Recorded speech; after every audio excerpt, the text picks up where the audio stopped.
All right. Hello, and welcome to today's PAC event. For those who don't know, hi, my name is Jocelyn Yadiad, and I'm one of the project managers of the Dog Aging Project. And today's event is live, so if any hiccups happen, apologies in advance, but thank you very much for joining us. Common question that we get right away is this video going to stay on our YouTube channel? It is, so do not worry. For those who can't join us live right now, it's going to stay here for the rest on our channel, so you can come back anytime you want to come watch it, as well as if, let's say you jumped in at a later time, no worries, it's going to stay on our YouTube channel. But quick shout out, because we are live, to my team. So Susan's behind the scenes producing this event, and our little tech guru, Harmony's on the chat, answer any questions you may have. So big shout out to them. It is a team effort to get these out. As well as if you have any questions, speaking of questions, you can put them in the YouTube chat box or head over to the dog park and we'll answer them there as well. And speaking of the dog park, PAC members, don't forget to sign in at the dog park to enter in this month's PAC event giveaway. We always give out some awesome swag to some PAC members and we'll announce some winners there. So head over to the dog park to enter that little giveaway.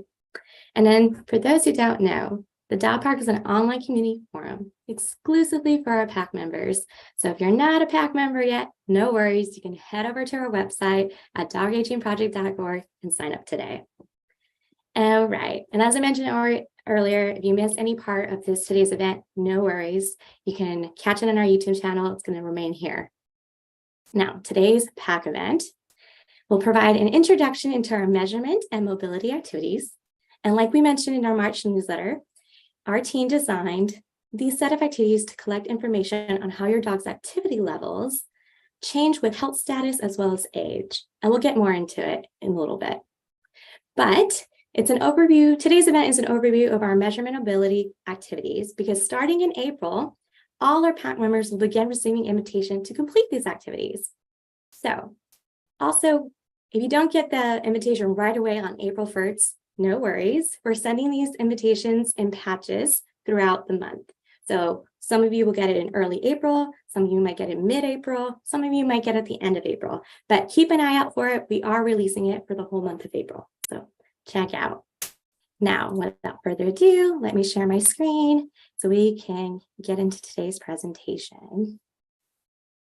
Da-da-da. Share. Slight difficulties. You have a lot of tabs open. Okay. Share screen. There we go. All right. And present mode. Here we go. So today's event, these videos. All right. So as I said earlier today, we are giving an introduction into our measurement and mobility activities. There's 3 parts to these activities. And we're going to go over each of them, but it is the measuring your dog section. Then we have our jog and run activity, and then we have our stair climb activity. And let's get into it. So why do these activities? Let me tell you. As you know, the Dog Aging Project is a longitudinal study. So the key goal of the Dog Aging Project is to learn the factors that contribute to healthy aging of our canine companions. And this depends largely on the information that you provide, right? Our participants share about their dogs year after year. So what you provide to us is very important. It helps contribute to our goals, to learn the factors that contribute to healthy aging of our canine companions. So how are our companions changing as time goes on? Well, great question, right? Beyond the surveys that we give our participants, our PAC members, where we learn so much about that. Through our surveys, we learn about their dog's lifestyle, medical diagnosis, diet, behavior, and so much more. And we learn on this on a year-to-year basis. But what we're trying to capture now is hands-on information through activities that we invite you to do. So as you mentioned, like last month, we did the 1, 2, 3 treat activity. And in April, we're going to do the measurement mobility activities. And we have some more activities to come, so stay tuned. So the measurement and mobility activity captures an annual snapshot of your dog's muscle mass and body condition and their ability to walk, run, and climb. So like humans, dogs' muscle measurements and physical abilities change over time. It is valuable information to track these changes over the years. So before we get started, we just want to clarify, this activity is not a competition or a way to achieve the best numbers or times. Instead, the measurement and mobility activity is a way for us to gauge your dog's muscle mass, data, and their ability to move as they naturally would on a physical day over time. So this is like a little gauge of how they might do over time. Also, if you didn't know, go explore our website and our YouTube channel.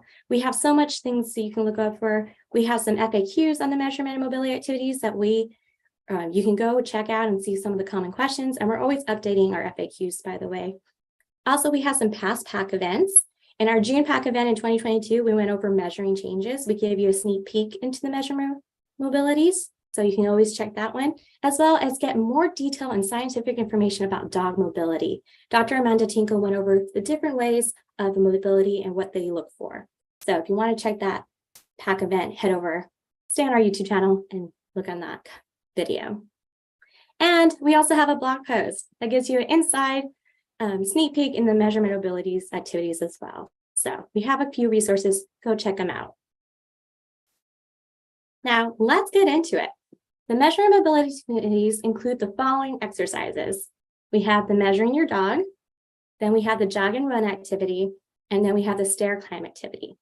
And overall, these activities will take about 40 to 60 minutes to complete in total. So you can do this all in one day and maybe just block out an hour of your day, or you can do maybe the measuring your dog one day, the jog and run activity another day, and the stair climb activity another day.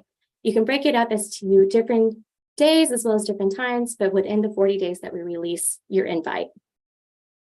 Also, you will need to have some specific materials and appropriate space for your dog to run and climb in, and we're going to get into more detail.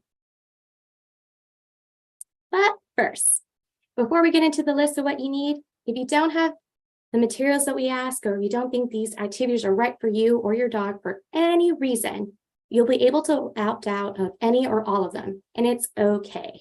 So do not feel pressure to do all of them. You can pick and choose and opt in where you can. So if you can do all of them, great. If you're only able to do the measuring, that's great too. And you can mix and match as much as you go, but if you just can't do it this year, that's all right. We're going to release it next year and you can always participate next year. But you can pick and choose where you want or where you're able to participate in. So materials. We will provide the materials to complete all these activities in your portal. Each activity will also have a printable instruction for you. And for all your activities, you will need to enter the data in your personal portal. So you can do that by going to portal.dogagingproject.org to go there. And of course, if you feel unable to proceed with any of the 3 activities for any reason, you'll be able to opt out and close the task in your personal portal. So materials for the first activity, measuring your dog. You're going to need 3 things. First up, you're going to need a flexible measuring tape, right? It can be flexible plastic, fabric, or paper, the ones usually used for sewing, but do not use a hardware tape measure. That will not work for the measuring your dog activity. This tape measure will be used for another one, and I'll show you in a bit. But for the measuring your dog, we need the flexible measuring tape. You're also going to need some form of a rigid item. It can be a rigid piece of cardboard. It can be a ruler. It can be a hardcover book. It could be a clipboard. And as you see in this picture, which we have it bigger somewhere else, so no worries. But you do need something really strong and rigid. Nothing floppies. Don't use any like a floppy magazine or a paper. You need something really sturdy. You're also going to need at least 2 people to do this activity. You're going to need someone to study your dog, and then you're also going to need someone to take the measurements. So in a lot of our instructions, we'll say handler, and then we'll say measurer or timer, but we'll get into it. So you need at least 2 people for all our activities, starting with the measuring your dog. You need 1 person to study your dog and the other to measure. So now let's get into the jog and run activity. This one I go into more slides and then I'll have a big overview. So first off, what you right away what you need or look for is a large flat space, whether it's inside or outside your house or in a public place, where you and your dog can walk and run safely, both on leash and off leash, for a 10-meter distance, which is also 32 feet and 10 inches. So you will also need a hardware tape measure or a yardstick. So if you don't have one of this, but you have a yardstick, that's great too, and vice versa. But you need something to measure your 10-meter distance on the floor or ground. And then you're going to need something to mark your finish and start line. So it can be masking tape, duct tape, sidewalk chalk, or a pet safe spray chalk to mark the start and finish line of your 10-meter course. You're also going to need some kind of motivator for your dog, such as treats or toys. You're also going to need your dog's collar or harness, depending where you clip your leash, but you are going to need a leash. You're also going to need a device that counts the time, keeps track of the time. It can be a stopwatch that counts to the nearest 0.1 seconds, or it can be a handheld stopwatch, or the stopwatch option within the clock app of your smartphone. And then, just like in the measuring your dog, just in this activity, you're going to need at least 2 people to complete activity. One person also needs to be able to jog at least 10 meters. So for the jog and run activity, keep in mind that one of the 2 people when you're doing this activity has to be able to jog at least 10 meters. So this is what you need from a glance for the jog and run activity. You need a large flat space where you and your dog can walk and run safely. It can be inside or outside, and it needs to be an open area. Then you need something to measure, which can be a yardstick or a hardware tape measure. Then you need something to mark, it can be anything depending where you're inside or outside. And then what motivates your dog? Is it treats? Is it toys?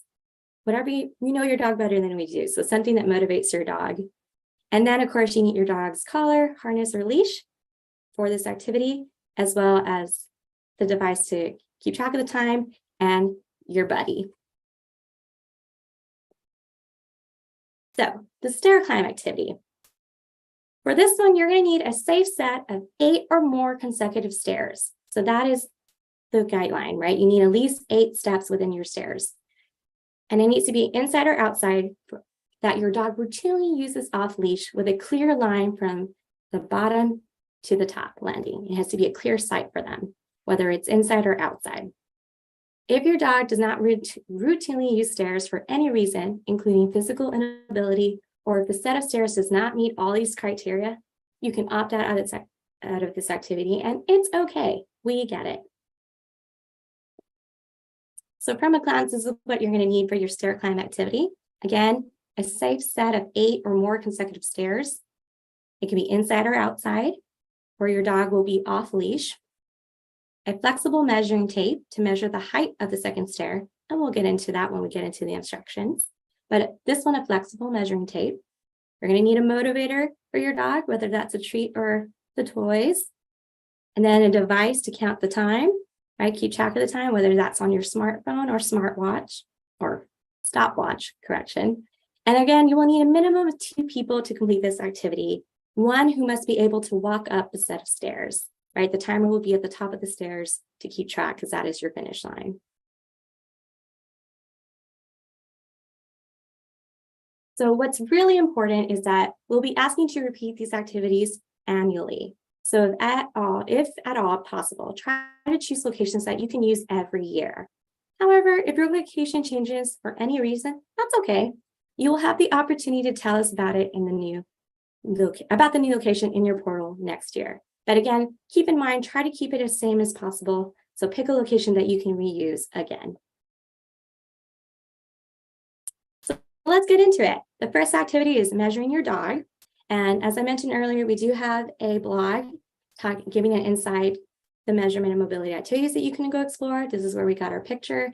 And when I was talking about the rigid item, this is the clipboard. You can see it a lot bigger in this photo, why we needed it. And this is, I'm not going to jump to it, but you do need it, and this is why. So quick overview again, you're going to need 3 items for measuring your dog. You're going to need a flexible measuring tape, the ones that are used for sewing. You're going to need a rigid piece of cardboard or ruler. It can anything like a clipboard or a hard case book to use for this activity.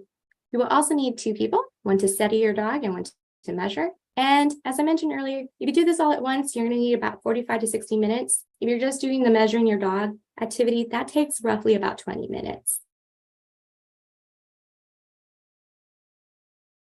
So the instructions. So first and foremost, we have short videos that will explain the series of body measurements of your dog throughout the portal. And we also prefer that you use the survey, the digital survey, to guide you through this process. But if necessary, we do have a printable version. So if you like to get the printable version, it will be provided in your portal where you can print this out and do all the things, all the instructions through the printable version. But if you go the printable version, don't forget to come back to your portal and enter your measurements afterwards. And of course, if you feel unable to complete the activity, you will have the ability to opt out and close this task until next year, and it's okay. So things to keep in mind before you start measuring. You need to know which units you're using, right? So we would prefer for you to use centimeters if possible, but if inches, but you like inches better, that's okay too. Please use the same unit of measurements for all the measurements, right? So if you start off with centimeters, you're going to use centimeters for all the different measurings. And same thing for inches. If you start off with inches, you're going to do measure in inches for all the rest of the activities. Also, before you get started, I'll pause this really quick. It will not hurt your dog to take these measurements, but they might need some time to get used to the feel of the measuring tape on their bodies. And as you can see, here's our wiggly dog example. He's not used to that measuring tape. That's my little McQueenie.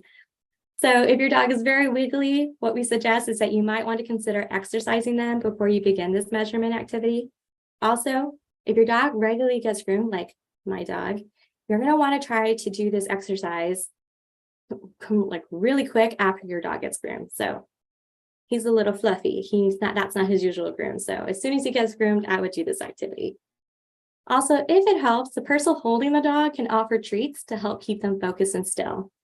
In this example, I did not have another person, hence why he was wiggling a lot. So it doesn't matter to have a second person help you.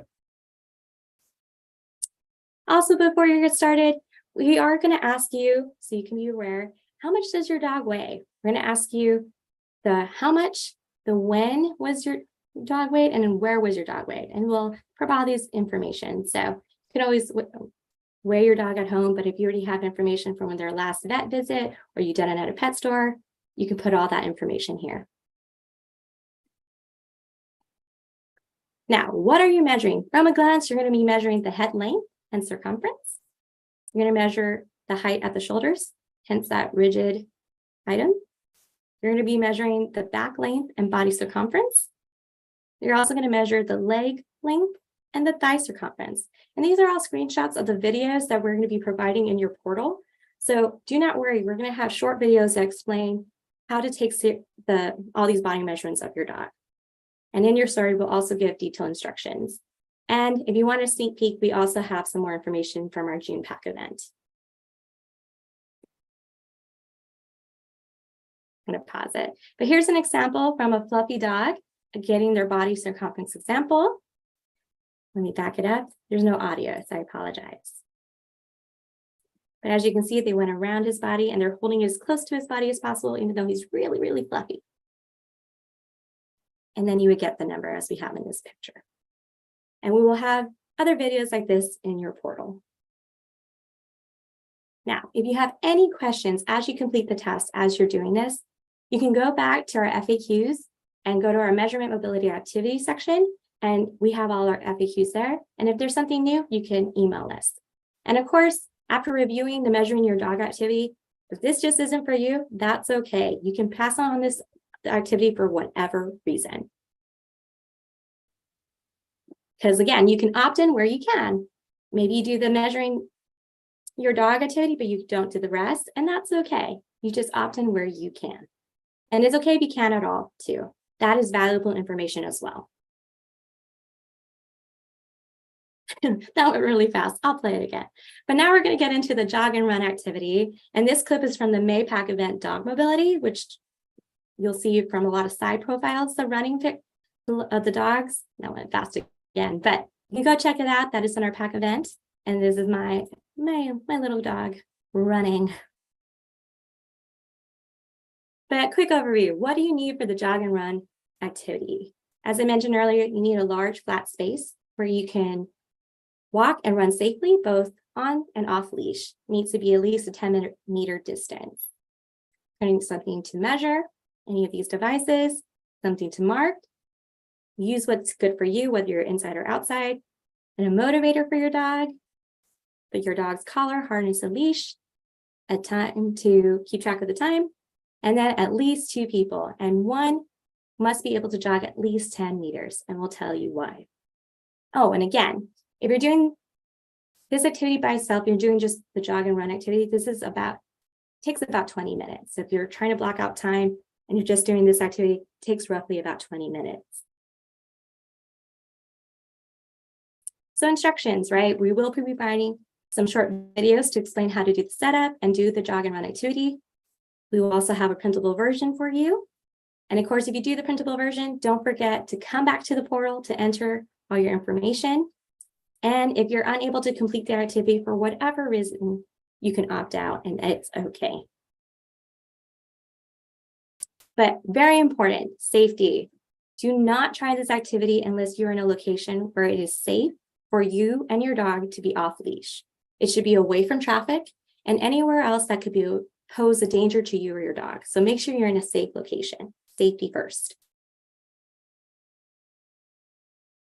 So first, before you even get started, you got to set up your area. So you need to decide or find an area that's whether inside or outside.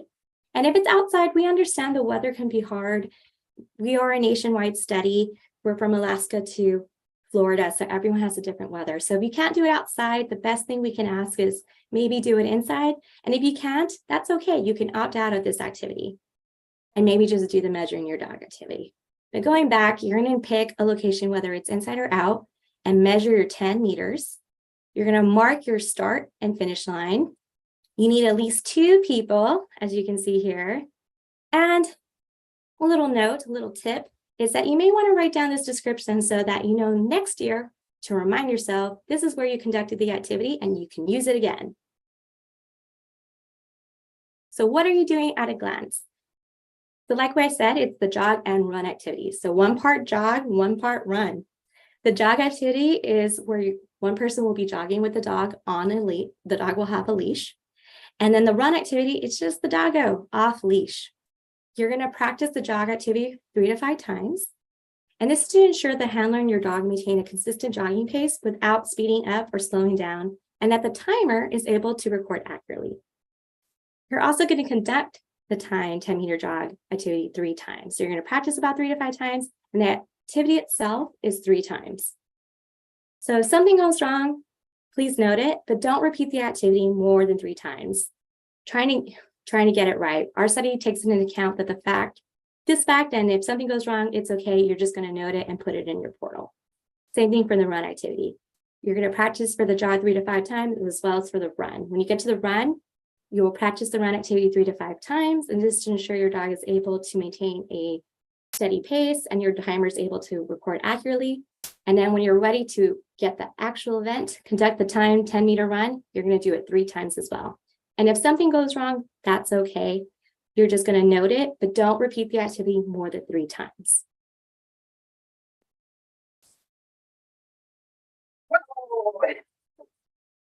Sorry, I forgot that now. I gave myself a start. But before you get started, let's talk about motivators, and I'll play that again. So there's toys and treats, right? So you know your dog better than us. Is your dog treat motivated? Are they tone motivated? Maybe they like claps and cheerful motivation. Use what your dog's good for you. Use what's good for your dog. And so the goal is the handler can use a treat, a toy in the hand, like Harmony is here, and you can be calling and clapping to motivate your dog. Just make sure to use the same motivation for each repetition of the activity, so you remember. So if you practiced doing the activity 3 to 5 times, whatever your motivator was there, you're going to use again for the actual time event and keep going. So the one thing to make clear is do not throw the motivator toy or any item, as we don't want your dog to chase the object during the activity, right? We're trying to motivate them to come forward, but not chase. So do not throw the toy or motivator. Also, as a reminder, you want to record the time it took your dog to jog/run from the start to the finish to the nearest 0.1 seconds. And then we give an example, how to record it if you need to round up. And that can play a long time because his daughter's so cute.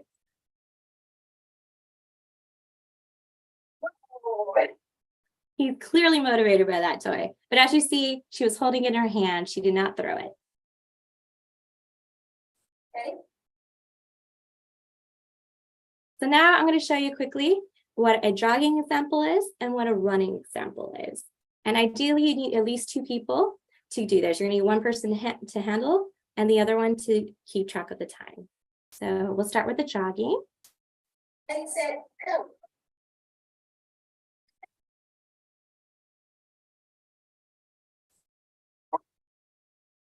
So in the video, she's walking because that's a small little dog, but if your dog's bigger, you may have to jog. Just be prepared. Now for running, your dog is off leash.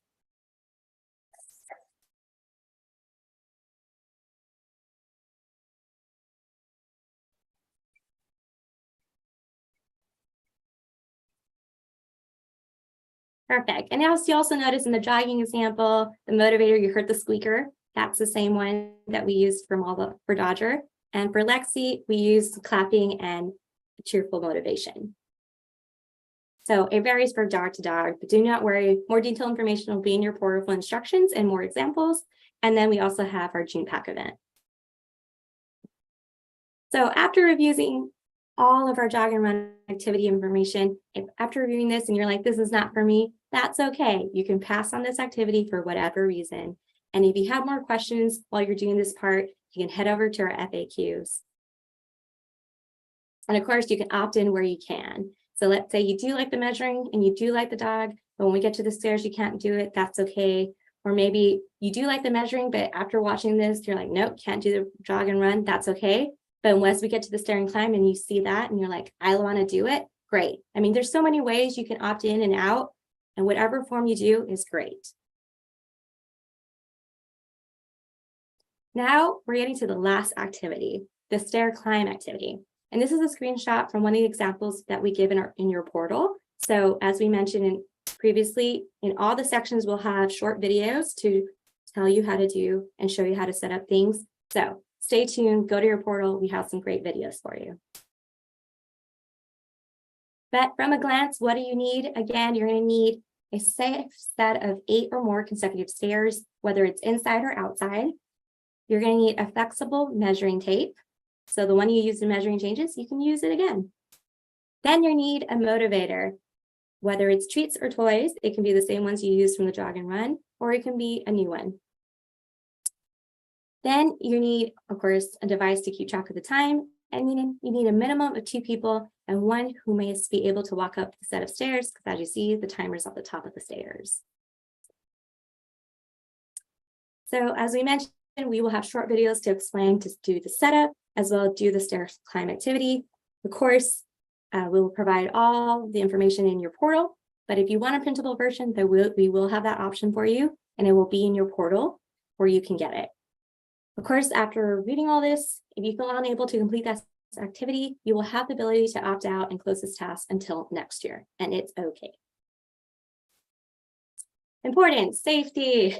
Safety is always first. So do not try this activity unless you are in a location where it is safe for your dog to be off leash. It should be away from traffic, and of course, anywhere or anything that could be a danger to your dog. So make sure you're in a safe area if you're doing this outside. Now, of course, before we get into the activity, you got to get your area ready, right? We need you to measure your stairs. So you're going to use your measuring tape to measure the height of the second stair. Do not measure the bottom stair of this activity, so where it may have a different height from the others. And also the bottom landing does not count as a stair, but the top does. And after you measure your second stair, you're going to count how many set of stairs you have in this activity and entered it in your portal. So what are you doing for this activity? Pretty much like the jog and run. You're going to have motivators to get your dog ready for this activity. You need at least 2 people, one to be the handler, the other to be the timer. And then you need your location. So whether you're doing inside or outside, you need to get that ready. But just to let you know, the bottom of the stairs is your start line and the top of the stairs is your finish line. So as you can see, the timer and the motivator is with the timer. We're going to motivate our little doggo down here to come up the stairs. And this activity is an off-leash activity, so no leash for this one. You're also going to practice the stair activity 3 to 5 times, and this is to ensure that your dog maintains a consistent running pace up the stairs without speeding up or slowing down, and that the timer is able to record accurately. Then, after you practice 3 to 5 times, you're going to conduct the time stair climb activity 3 times, but no more than 3 times, right? It's okay if you don't get it right. Our study takes into account that some things go wrong. You'll just note it and enter it in the portal. Also, for the reminder, to record this, you're going to record the number of seconds it took your dog to run up the stairs to the nearest 0.01 seconds. And if you need a round, we show you how to round.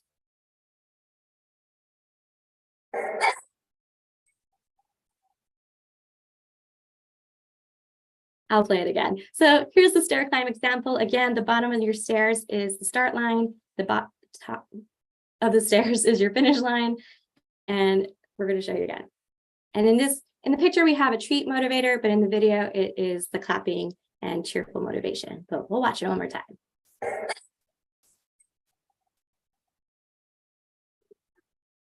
Yeah. And of course, we'll have more detailed information and more examples in your portal. So after watching the stair climb activity, or if you don't have access to stairs or your dog doesn't routinely take stairs, it's okay. You can pass on this activity for whatever reason. And if you have more questions, or please check out our measure mobility section or our FAQs, or of course you can email us as well. So as I mentioned earlier, keep an eye out for your invite. Beginning in April, all our PAC members will be receiving invitations to complete these activities with your dogs. And these invitations will be sent out in batches throughout the month. So again, it may come in early April, some mid-April, and some at the end of the month and late April. So keep an eye out, you will get it. Also, I want to give you a little insight into how our systems work. So if you haven't completed the activity within 10 days, our system is automatically set up to send a reminder email every 10 days. So you'll get another email on the 11th day. So if you'd like to get fewer emails, remember to opt out of the activity and the emails will automatically stop. But yay, that is a wrap on our measurement and mobility activities. That is the measuring your dog, jog and run activity, and stair climb activity. And I want to just thank you all for joining us today. And let me stop sharing. So if you have any questions, again, I know Harmony's on the chat answering them, but if you have any further ones, whatever we don't answer in the chat, we will answer at the dog park. So really quick, I want to give a big shout out to Susan and Harmony who are on with me today. Susan's our little guru behind the scenes. Harmony's answering our questions, connecting with you. So thank you. Y'all are amazing. Also, thank you to everyone who's on right now, to all our PAC members watching and participating in today's event. We're so grateful and appreciate you for your continued support. And make sure to go to the dog park if you haven't already to enter in the giveaway for some swag. We will announce the winners on the dog park forum. So be sure to head over to the dog park. Also, again, like I mentioned, any questions we don't answer, we'll answer them at the dog park. But stay tuned for our next PAC event where we will announce it, our next PAC event. The date will be we'll announce it in our newsletter as well as through dog park and social media. So keep an eye out. And don't forget to like and share this video. And yeah, until next time, thank you for joining us.